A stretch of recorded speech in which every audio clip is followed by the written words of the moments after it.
You fell off. Why do you have so many subscribers but don't get any views? Now, I've gotten a couple of these comments over the last few years, and at first they kind of hurt, but then it got me thinking, why do creators that have a lot of subscribers sometimes not get very many views? The answer is more than just they fell off. For comparison's sake, let's take a look at my channel versus a pop-in YouTuber's channel whose Instagram I definitely haven't been stalking. I currently have 241,000 subscribers, and if you take away the one that kind of went off over the last couple months, I'm averaging about 8,000 views a video. So if we do some math real quick, that's about 3% of the subscribers that are watching. That's not great. Now if we take a look at Valkyrae's numbers, she has close to 3 million and her views are about 1.5 million on the low end, so we don't even need a calculator for that. Over half the subscribers are watching. Now first off, for the most part, entertainers have very short shelf lives. Now there's always going to be exceptions, but most people cycle through who they watch or listen to. I want you to think about how excited you are when you discover a new musician or content creator. Let's use DaBaby as an example, since he had a pretty pop in 2020. In 2020, when you're listening to DaBaby, you are no longer listening to, let's say, Fetty Wap, who was really popular about 5-6 years ago. If a DaBaby song is on, a Fetty Wap song cannot be on at the same time. It's just not physically possible. Does that mean Fetty Wap all of a sudden became a terrible musician? No. Let's take a YouTuber example. Let's say you just subscribed to 100 Thieves. When you're watching one of their videos, you no longer are watching a video of somebody you had subscribed to a while back. Let's say Cameron Dallas. Cameron Dallas and the MegCon boys were everything on the internet about 5-6 years ago. Now most of you view him and that crew as a nostalgic memory you forgot you had. Cameron Dallas's YouTube page has about 5 million subscribers, and his recent videos are averaging about 25,000 views per video. So if we do the math on that one, less than 0.5% of his subscribers are watching all his videos. Now let's take a look at Connor Franta. Him and the O2L boys defined YouTube in the 2014 era. Likewise, Connor Franta's YouTube channel has about 5 million subscribers, and he's averaging about 100,000 views a video, meaning at best 2% of his subscribers are watching all his videos. Now because these numbers are down, does that mean these people became less talented? Absolutely not. Cameron Dallas is actually on Broadway doing big things. I just checked in with Connor Franta, and he's making more money now than he was back in the O2L days, and his videos now are more polished than they were back in the beginning. Yet the view count is down. It's just the circle of life on the internet. The next point that I want to make is that people like to create their own identity. Chances are you don't like the same music/entertainers as your parents. There's probably some exceptions, but for the most part, we like to discover our own people. Now, in the olden days, this would be generational. Your parents would listen to a certain type of music, the kids would listen to a different type, and their kids would listen to a different type. With modern social media, these generations have been blended together, and these generations recycle every couple years. Now, because of this constant turnover, it's much harder for a musician, YouTuber, TikToker, whoever, to stay on top for as long. And that's not a bad thing, that's just the way it is. Next, people love to watch a rise and fall.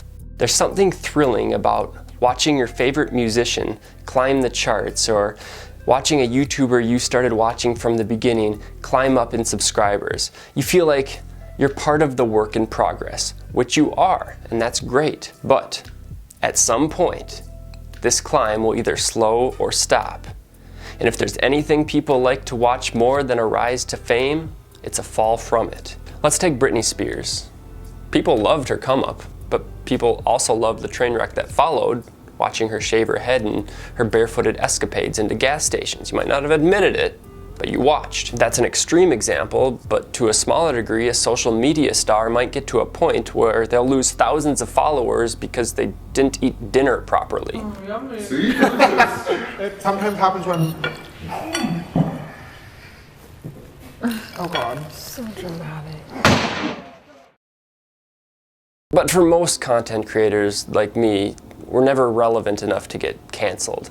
But eventually the allure of reaching a certain subscriber threshold loses steam for that audience. Now, a YouTuber that's popping right now goes by the name of Airrack, and he just recently hit 1 million subscribers. He's killing it. Now, in order to get to that 1 million, he deserted himself on an island and live streamed until he reached that milestone. I believe he was on the island for about a week. Now he's got a ton of momentum right now. His followers are texting everyone, say follow Airrack, save Airrack, and he's doing a great job marketing that. But eventually that momentum that his audience has trying to get to a certain follower count will lose steam.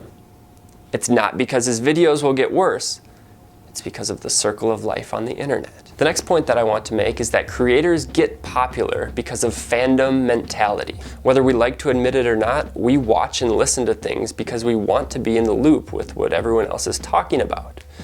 Now, I can hear you behind the screen saying, but Luke, I don't do that. I'm original and quirky. You know who else was original and quirky? Billie Eilish. Now everyone's original and quirky. So is it really original and quirky anymore? I don't know. If other people like the same things we like, it's comforting because we can relate to them, and that's great. But no matter how strong the fandom, and I hear you BTS fandom or kingdom or whatever you call it, I know you're strong, Billie Eilish stans, whoever, no matter how strong the fandom, eventually you run out of things to talk about with that person, band, whoever. And slowly, the fandom dissipates.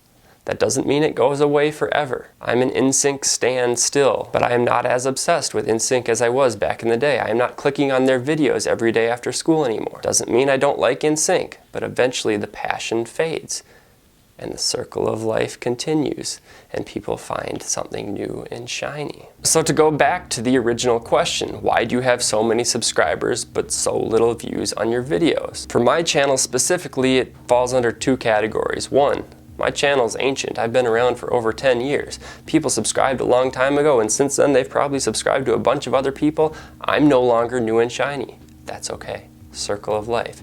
Reason number two, most of my subscribers are because of collaborations with Chad Wild Clay and V. Since those collaborations, they have exploded on YouTube, moved across the country. They're no longer in my videos, so people that subscribed to see them in my videos are probably less likely to click on a video if they're not in it. So hopefully that answered some of your questions about why some YouTube channels have so many subscribers and so few views. In a future video, I'm going to talk about how to stay relevant on YouTube and not fall off. I know it's ironic based on what I just said about my channel, but make sure to subscribe so you can see that video. If you like the video, make sure to give it a thumbs up. It helps a lot, and we'll see you in the next video. MIP5.